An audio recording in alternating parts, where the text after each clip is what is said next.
Mark Harper.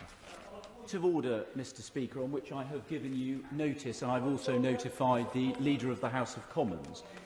You'll be aware yesterday a statement was made at the dispatch box by the Parliamentary Under-Secretary at the Department for Health and Social Care about vaccine passports, and there's a relevant piece, Mr Speaker, which potentially pertains to the House of Commons. He said, by the end of September, everyone aged 18 and over will have had the chance to receive full vaccination and the additional 2 weeks for that protection to take hold.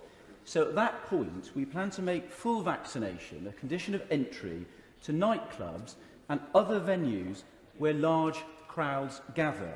Proof of a negative test will no longer be sufficient. Now, it seems to me, Mr Speaker, particularly on a Wednesday, when we get back to normal, that definition could equally apply to this House of Commons. It would be outrageous if the Executive were to attempt to prevent any Member of Parliament attending this House to represent our constituents without first undergoing a medical procedure.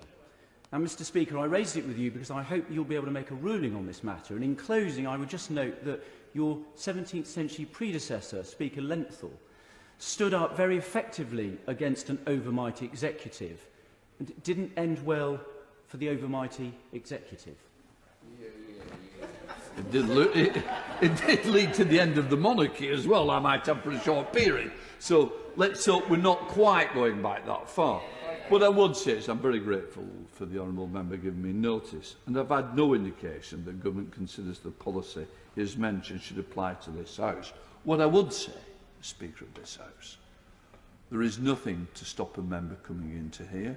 You have the right to come to this House unless this House otherwise says so. And I've got to say, the government's not been in touch. I don't expect them to be in touch because, as far as I'm concerned, it doesn't apply to members.